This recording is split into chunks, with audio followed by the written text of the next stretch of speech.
spectra. That is the DHI eumelanin. DHI is the monomer of eumelanin, and eumelanin is actually a heterogeneous polymer. So one of the holy grail questions in melanin chemistry is what leads to this kind of flat spectra. And notice over here, the flat spectra is very important for its photoprotection property, because that allows the pigment to absorb all of the sunlight, all of the solar spectrum, okay, and have a very high absorption coefficient. So how does it actually attain this remains a mystery. The other process is, after it absorbs this amount of sunlight, this mind-boggling amount of sunlight, how does it quench that? It doesn't degrade, right? The melanin is present in our skin. It doesn't degrade after sunlight falls on it the first time. So how does it actually quenches all of that energy, because it does absorb a lot, and still not get, degraded into something? So when we have any of these questions, you see the common motive of this is you have a reactant. It could be chromophore in case of singlet fission, or it could be these DHI molecules in case of melanin. So these reactants, the biosystems or the material systems, they absorb sunlight or any other incident light, and it goes to the optically allowed excited state. After it goes to the optically allowed excited state, there's a whole plethora of processes that can indeed happen, as shown in this figure. Firstly, it would definitely follow the gradients that are present in the potential energy surface, because it doesn't have any reason not to. And as it follows this gradient, it would encounter different kinds of situations where it would choose to either deactivate via non-radiative pathways, or come back down via radiative pathways such as fluorescence or phosphorescence. The non-radiative pathways are shown over here. There could be singlet triplet crossings or conical intersections and so on and so forth. And after these non-radiative processes also, you see there's kind of a branching that is happening. So there's reactions that can happen onwards, or it can come back down to its original ground state structure. As you can understand, if it's a photoprotection process you are looking at, this kind of a process of coming back to the ground state would be more important. And if it would be let's say a photocatalysis or a photoreaction that you are following, it would favor a pathway that goes to the final photo product. So this is essentially what we have to capture in our calculations. And indeed, the study of these processes is a rapidly evolving field that kind of connects spectroscopy with electronic structure theory and molecular dynamics. Electronic structure, because at each of these positions, I have to find out what is the nature of the states, either the ground state or the excited state. However, I also have to consider what happens in the next instant, next time instant, because this molecule doesn't just stay there or stop there. It proceeds along the pathways that are available to it. There's a very non-equilibrium process that is happening throughout. So that's what one needs to understand. So the first question that we encounter over here is, okay, about electronic structure, because my talk today is going to mainly focus on the electronic structure part. I won't be talking about the dynamics. So what is the difficulty one encounters in understanding the electronic structure? Let's say instead of going for such big biological molecules or complicated systems, I take a very simple one. This is a water molecule. So there's an oxygen atom and 2 hydrogen atoms. And what I'm trying to do is pull apart these OH bonds. So I'm just seeing how the energy changes if I elongate the OH bonds. Here are the what I get from the calculations. So the black curve over here is the exact one.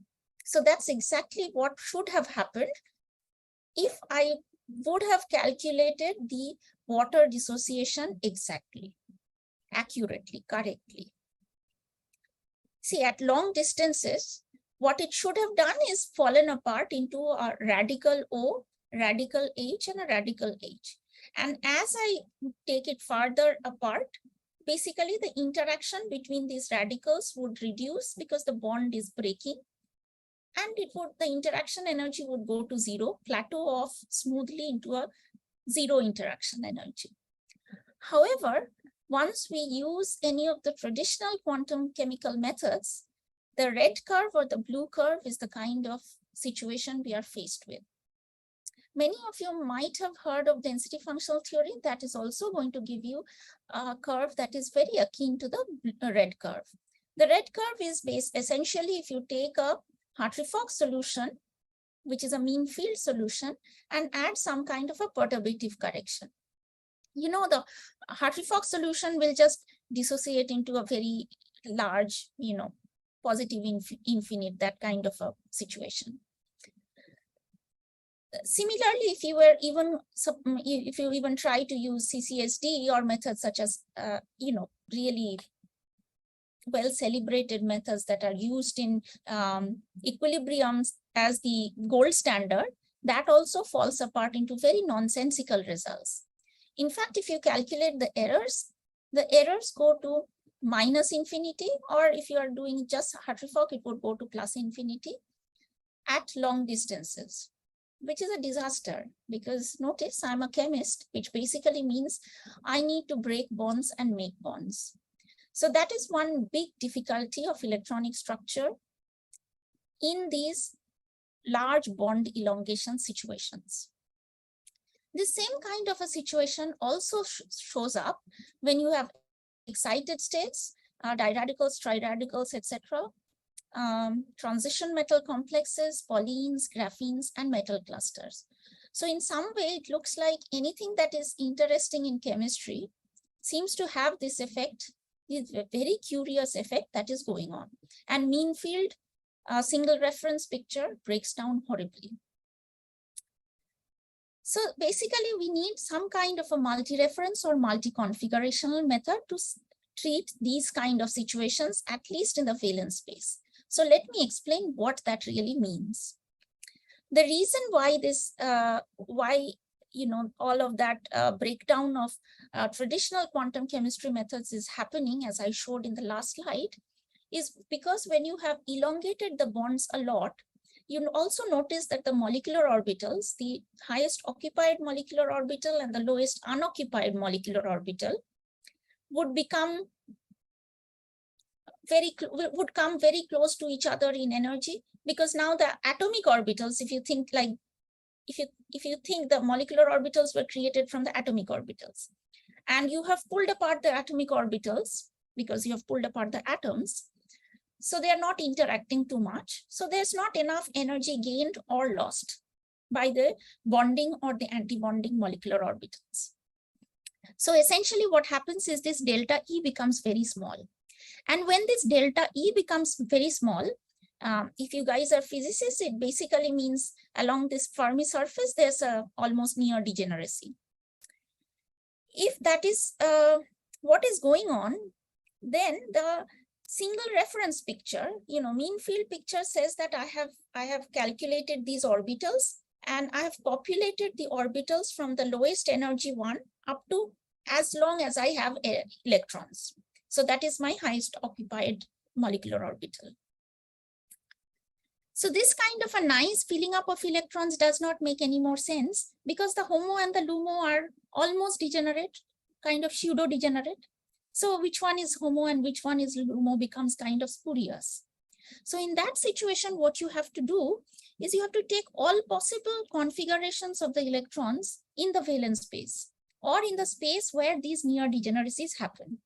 So instead of a single electron configuration in the valence space, you need multiple electron configurations. And instead of a single molecular orbital occupation, you have this kind of a multiple different molecular occupation kind of picture. So now the next thing that you might think is, okay, fine, I have the valence space. I'm going to take all possible combinations in the valence space and I'm going to be done. So let's see how that would go. Let's say I've taken these molecules. These are acenes. This is a pentacene and this is probably a decacene. So these benzene molecules kind of fuse to each other. These are called acenes. Okay. Now, if I take a molecule like this, how big would my active space or this multi-reference space be if I have 30 pi orbitals and 30 electrons? So when would I have 30 pi orbitals and 30 electrons? When I have 30 carbon atoms. Each carbon atom is giving me a pz orbital. So each of those pz orbitals are combining together to form my pi and pi star space, which is my valence space. So it's not that big of a molecule. If you have just simply 30 carbon atoms, now if we calculate, you will see that the total number of ways that you can put the electrons, so total number of configurations would be 10 to the power 33. That's actually a huge number. And in fact, the size of this configuration space with the system size increases exponentially. So you're never going to have a computer large enough to calculate a molecule that you want to calculate. Okay, if you increase the size even by a little bit of your molecule, your computational resources will come up short. For example, in this case, if you are trying to construct a molecule of a matrix in that 10 to the power 33 space, and you are trying to diagonalize that matrix, because that's what you would need to do when you compute the Hamiltonian and diagonalize it to get the eigenvalues, that would require 10 to the power 99 operations. Now, just as a point of reference, number of atoms in the universe, at least that's the estimate we have, is 10 to the power 82. So even if you took all the atoms in the universe and created a supercomputer, you would still come up short. So that's really not the way to go. So why is it happening like this? Let's again come back to a simple example of a spin system. If you have a lattice, a linear lattice, and at different points in that lattice, you just have a single spin. And this spin can either be upspin or a downspin. So if you have a single spin site, you would have 2 possibilities. If you have 2 spin sites, you would have 4 possibilities. If you have 3 spin sites, you will have 8 possibilities as shown over here. And essentially that means you have 2 cubed possibilities, 2 to the power 3. So if you have n such possibilities, n such sites, you will have 2 to the power n such possibilities. Now let's take the simplicity away. Instead of spins, if I have any other dimension over here, for example, an orbital, which would have 4 possibilities. An orbital can be completely unfilled. It can be filled with the alpha electron. It can be filled with a beta electron, or it can be doubly occupied. So there's 4 possibilities. So if you have n such orbitals, the total number of possibilities will become 4 to the power n. So if you generalize, essentially, you would have d to the power n combinations of these different possibilities. Now, in that case, the wave function, the full CI wave function, the exact wave function that I showed by that black curve over here, in that water elongation, that curve, that can be written as this. So these are the different occupations that are possible. I have summed over all possible occupations. And therefore, this object over here, this is a many-dimensional tensor.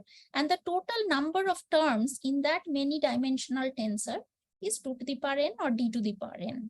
Okay, depending on what is n. If the occupation, if I'm talking of spins, then n would be 2, or the only 2 possibilities. If it's an orbital, it could be 4, and so on. And in the matrix product language, this is shown as this comb. It's like this comb, right? So basically what that means is I have this object. It's like a matrix which has so many different dimensions. Each of the dimensions are denoted by a stick that is pointing out from that object. It doesn't matter if the object is oval or round, or anything. It's basically the number of hands that is sticking out of it that says how many dimensions that object has.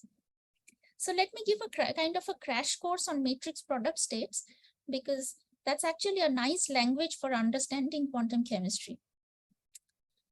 So if I have a number, it could be real number or a complex valued number. It does not have any dimension. It's a dimensionless quantity. So that would be denoted by just let's say round. It could be a square. It doesn't matter, but there's no hand sticking out of it. If it's a vector, however, there is a single dimension associated with it. Therefore, I have a single hand that is sticking out of it. And I have also written the index that corresponds to that dimension. So this basically is, let's say, U of I or V of I. Okay, so I is the dimension. Similarly, if I have a matrix, it has two dimensions, I and J. So these are the two hands that are sticking out.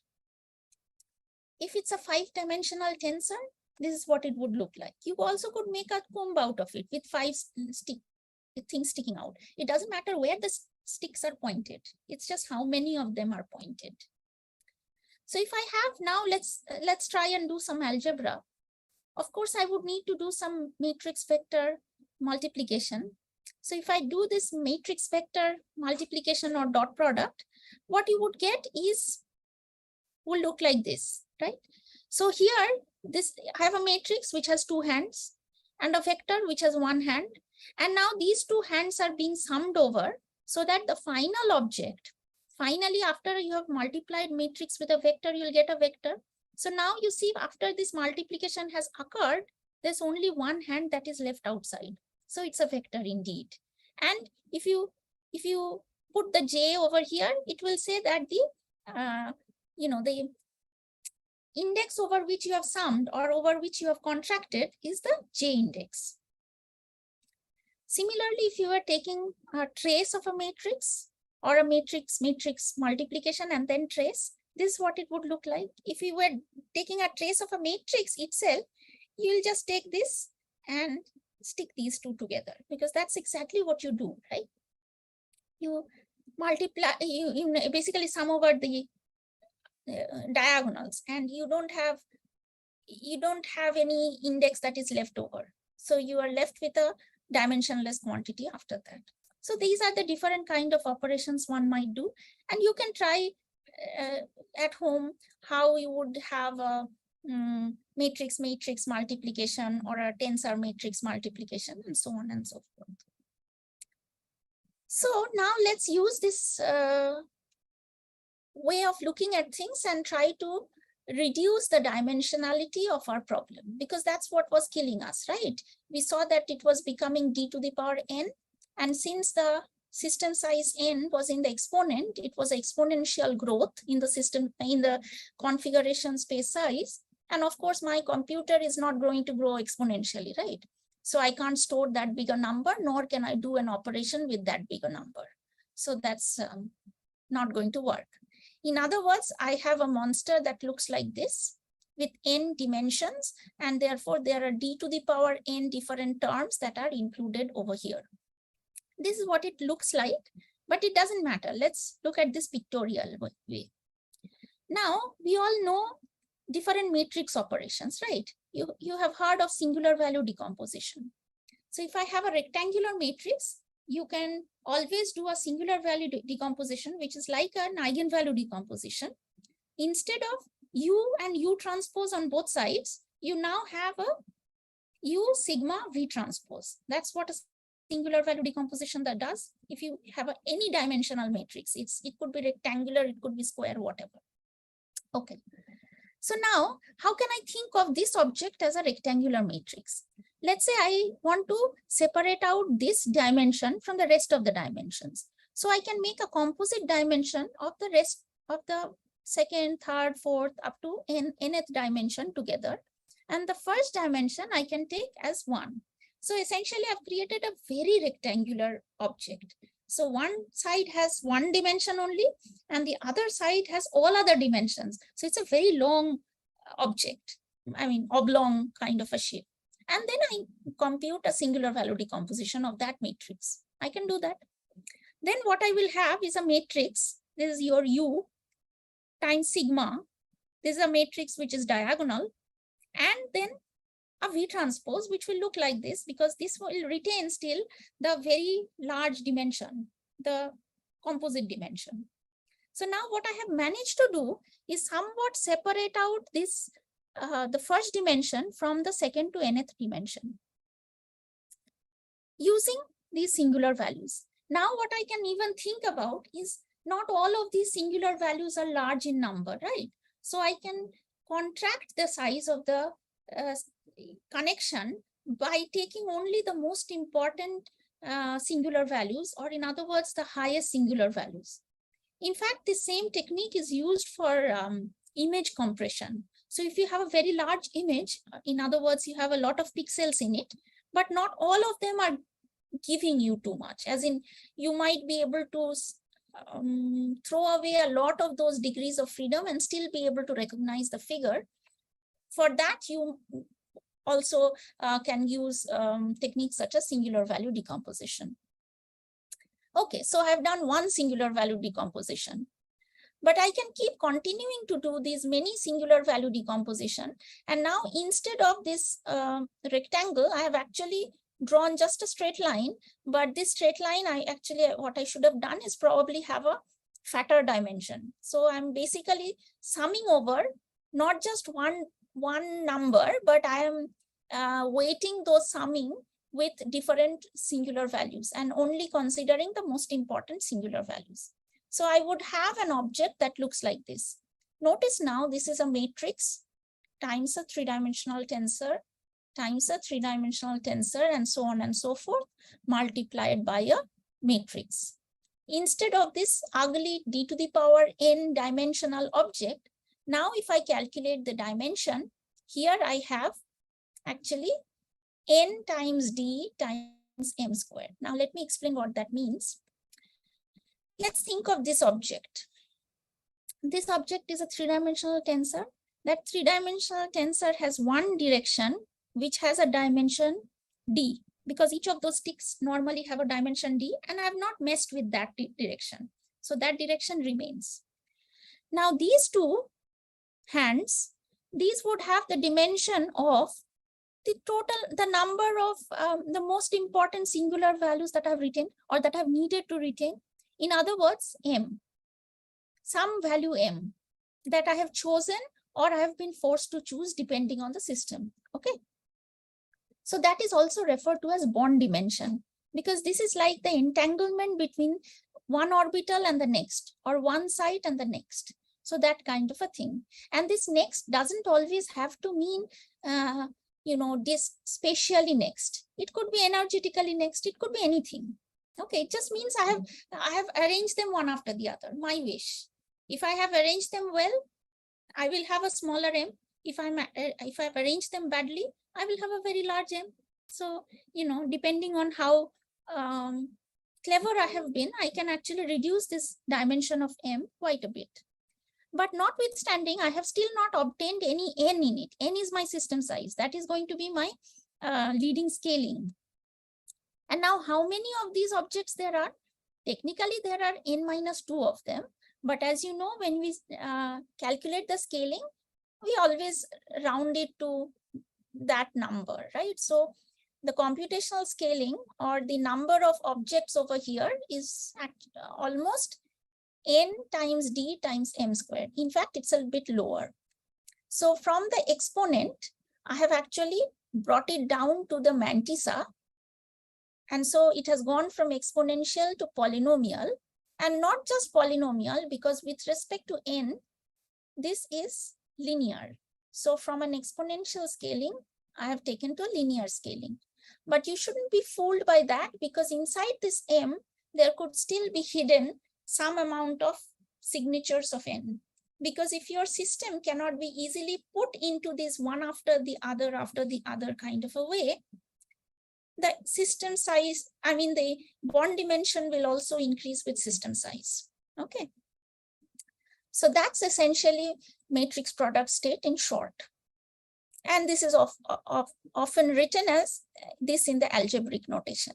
You see, the algebraic notation is much uglier than the pictorial notation. And these, the indices I've marked with these lines, those are what I have summed over. Those are the bond dimensions. And the N1, N2, N3, those are the natural dimensions. Okay. So there's one nice algorithm that can find the density, the matrix product states for linear or pseudo-linear systems. As I have already shown you for the spin states, how you get exponential scaling.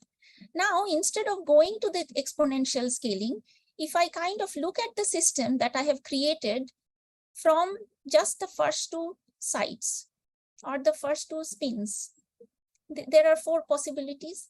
I can look at these 4 possibilities and try and retain the most important degree of freedom. How would I retain the most important degree of freedom? I can calculate the wave function such that I have taken all possibilities here and just single possibilities for the rest of the series of system sites that I might have. So that would give me the wave function psi. From that wave function, it is just a technical step to calculate the density matrix. And I could now use the same trick that I used before, that instead of taking the singular value of the wave function, I could take the singular values of the density matrix and retain the most important degrees of freedom. That's indeed what is done. And so if I am saying that I won't keep 4 degrees of freedom, I'll keep only 2, then I have actually, actually been able to get some decimation of the degrees of freedom while retaining the physics of the system intact. Next, I'll again take the next site and take all possible combinations with this new supersite. This is called the blocking step. And then again perform a decimation and keep doing this till we go to the edge of the system, and then again come back and keep going back and forth like this. This is essentially what is done in the algorithm called density matrix renormalization group.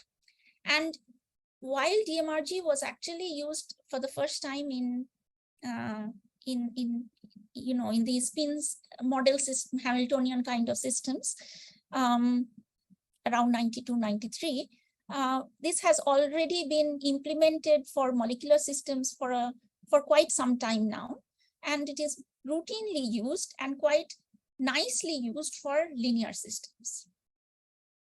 But not all molecules are linear, that's the problem. And you will see that that's where much of the problem will arise from. Kind of to summarize what I have told till now, this is the starting exact wave function that I had. This is essentially the approximation that you utilize when you are starting with a mean field approximation. This is a kind of a mean field wave function. There, as you can see, there's no correlation between the sites or orbitals. Of course, they are anti-symmetrized, but other than that, that's what the wave function would look like. On the other hand, what the matrix product state has said is, let's say I arrange the orbitals one after the other, or the sites one after the other, and include some amount of entanglement between them, between adjacent sites. If I did that, the form that I would get is called matrix product state. But this is just a form, right? I have to solve it. In order to solve it, I need an algorithm such as DMRG. And as long as the dimension of the matrix products are small, that is, as long as the bond dimension, so that bond that was connecting between the two tensors, as long as those are small, this is in fact a very economical ansatz. And again, I keep saying linear systems is because with linear systems, the bond dimension does not increase with system size due to area law of entanglement. I will explain that a little later if I have time. But that's kind of matrix product state in short.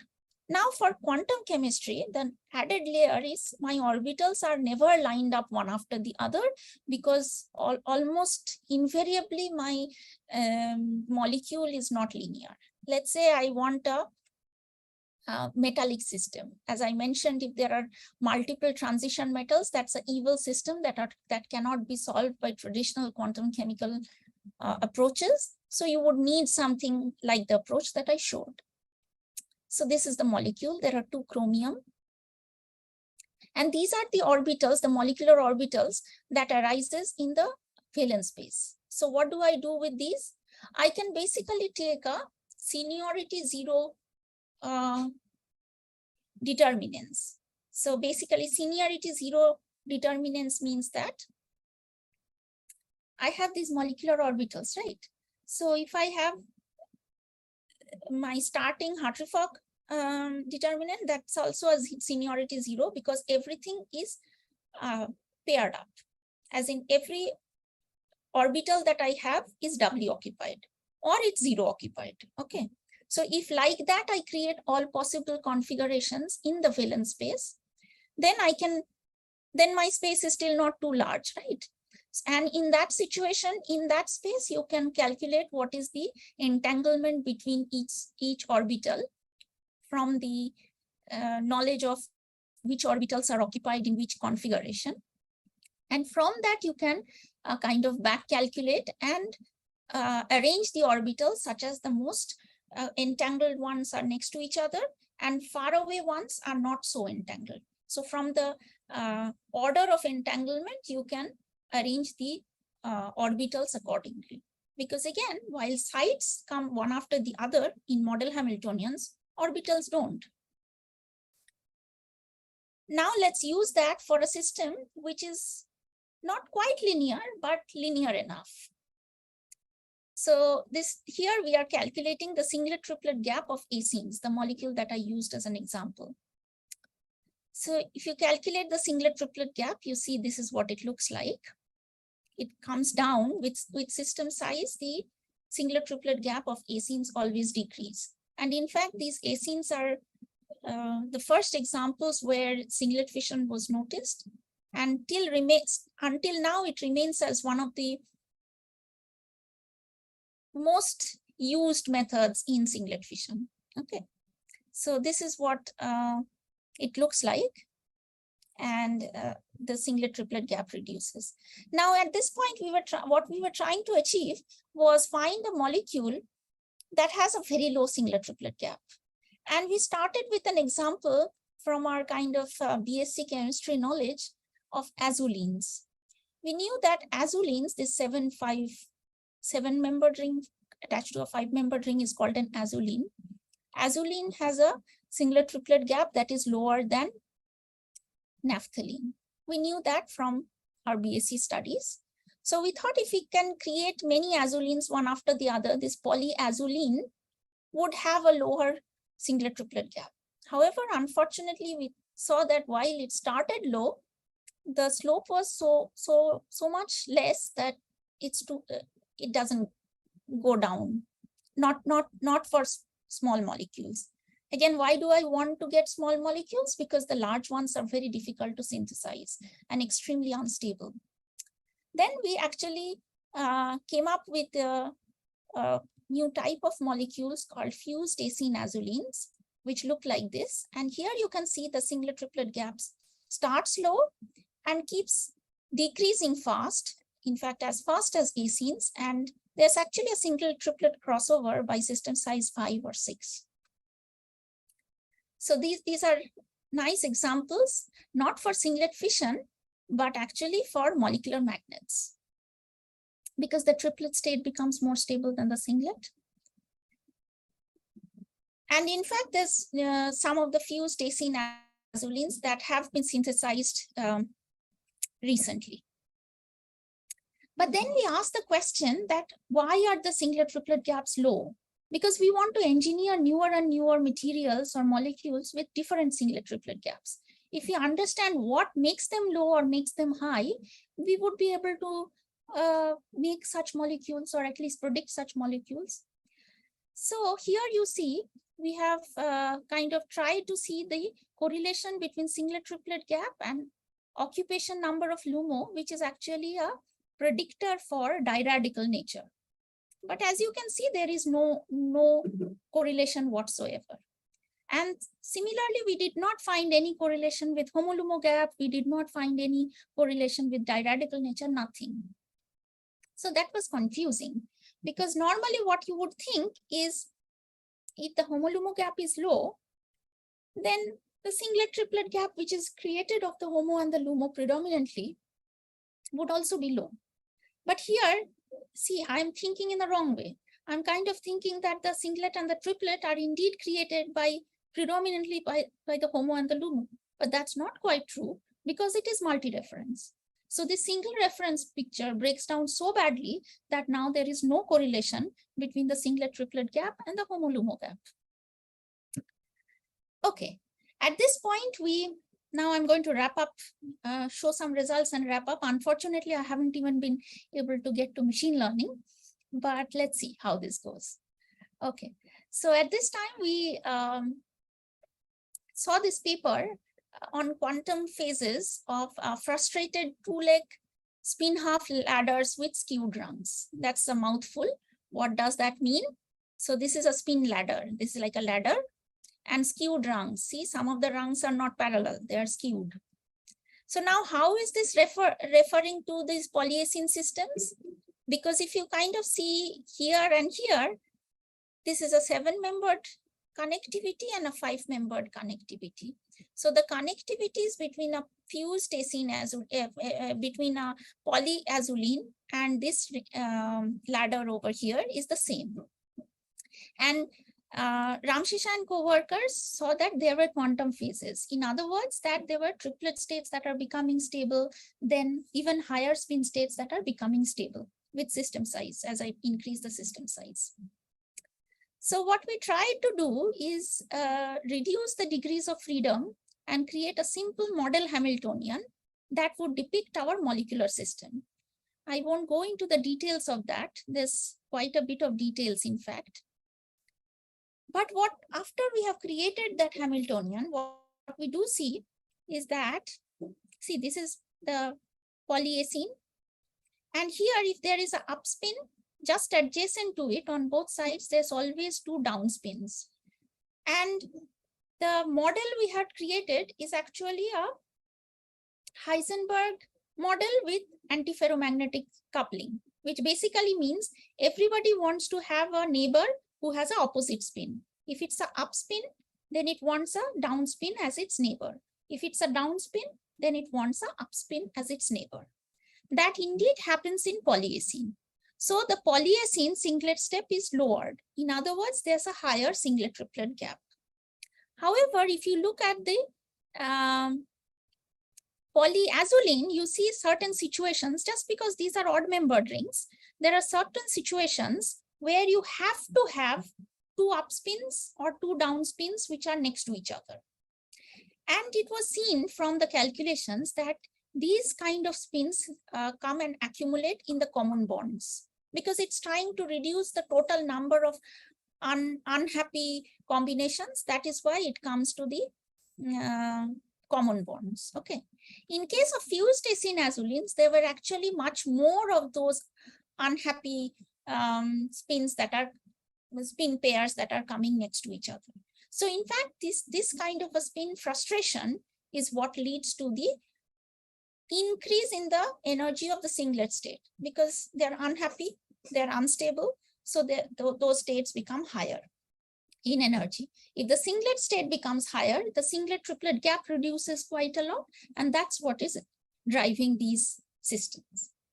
Now we would have liked to taken you to the extension to the 2-dimensional systems and the rest of it, but I will not go through any of this, and I will just conclude with my group's picture, and thank you all for listening. Thank you.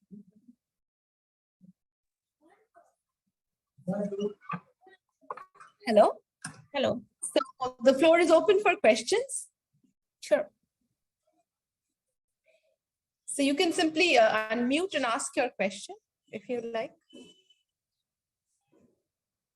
Okay, maybe I can start. I have one simple question. So when you're doing these odd-membered rings, are they all for sure planar, because when they get long, Yeah. maybe. Yeah, they are planar. Till now, we have not taken anything. So later on, we tried doing these helicenes, and they have other fascinating stuff. But in today's talk, what I talked about, those were all planar. Okay, and these ascenes also, when they get longer, they keep They staying always planar. remain planar here. Oh, okay. That's Because very there's interesting. actually a lot of conjugation, so they always remain planar. Okay. It's when you turn them, they kind of see, if you turn them around, then they come and hit each other at one point. So if Then they take sort of. if you take you remember that phenanthrene and then keep going these meta positions, then they come and hit, and then it becomes non-planar. That's called a helicene. Okay. Any questions from the students? I have a few questions. Okay, please go ahead. Yeah, can you hear me? Yeah, I can hear you. Yes. Yeah.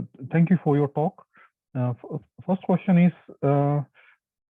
could you please share references on matrix product states? Okay. This is very, very good, because Matrix product state, I actually had some references, because that's of course not our work. But yeah, I should give the full references. You can actually try looking up any papers by Vastrata or Sirac. Okay. And very recently, there's actually a nice review article by, I will show the name of the guy, and Staudenmayer. Okay. There's a nice review by him. Also, I think you mentioned singular value decomposition. Yes. And I think this is also very important, and where I can also read about. Oh, this you can read in a book. You can just go to, any of those mathematical physics books. You will see that there. Okay. And another question, could you please name the software packages relevant for contraction of indices, or relevant for matrix products? So DMRG we do with a software called Block, BLOCK, which was, where I also developed during my PhD. And I continue to use that software. So that's for DMRG. For the, we also do machine learning of these matrix product state, which I didn't get to share with you. For that, we actually use modules that are present in iTensor and PyTorch. So this is, I think, connected with Python, right? They're connected with Python, and it's intentionally chosen because machine learning modules are present in Python much more than in C, C++ or anything.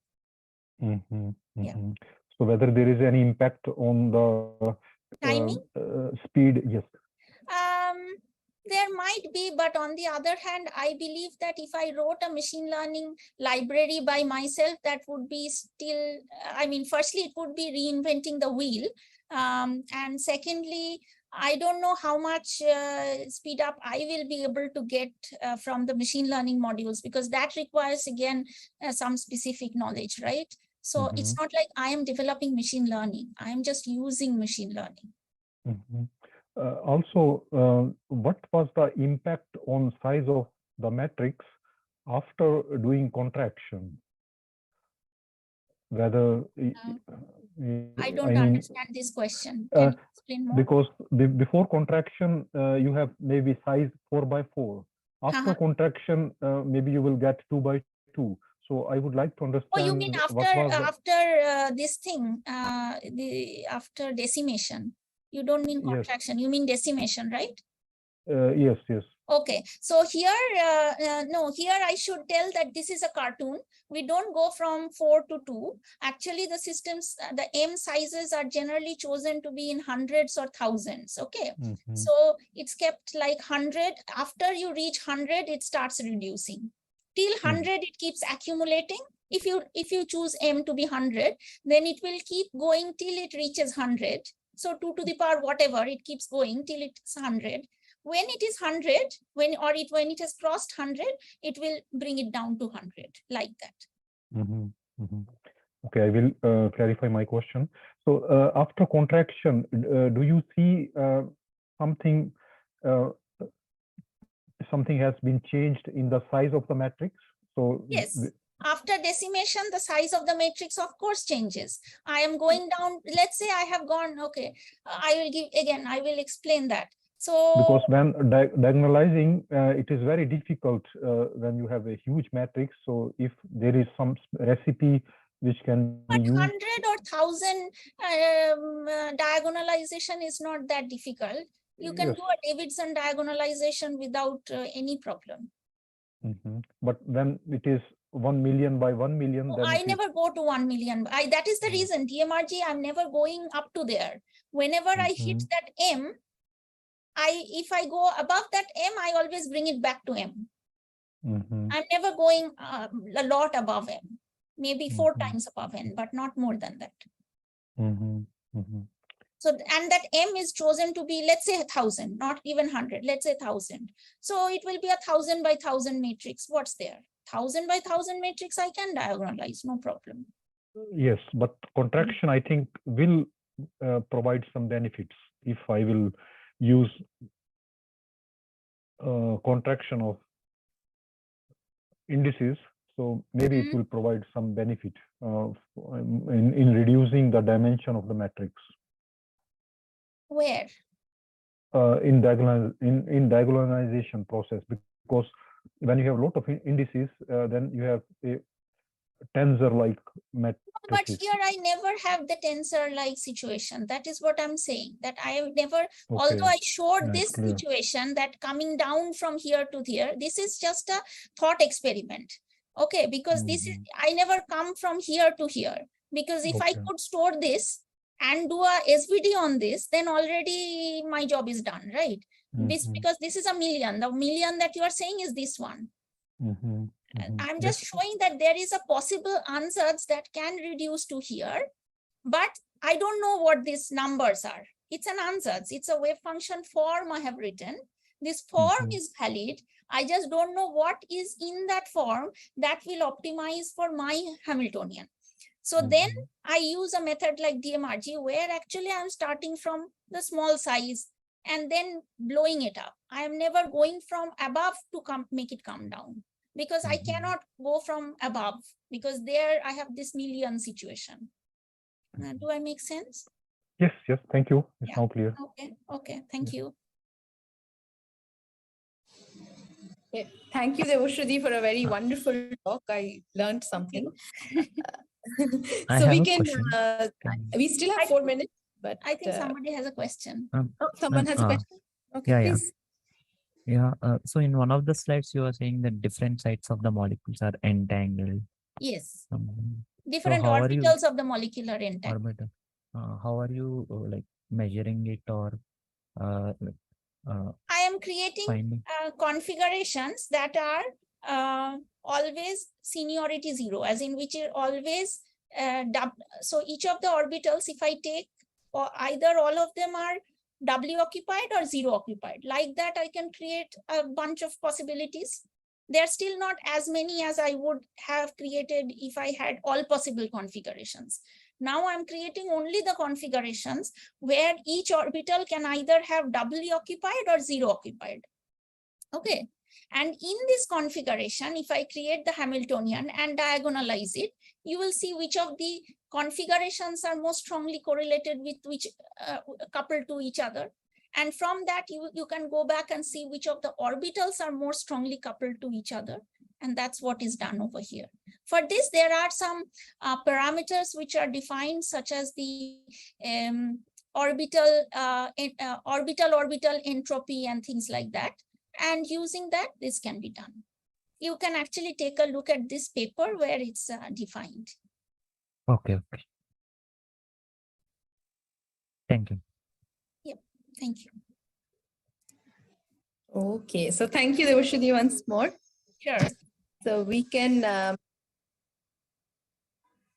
now go over to the next talk in today's morning session. So Arnab, are you around? Yes. Yeah. Okay. Yeah. Okay. So Dr.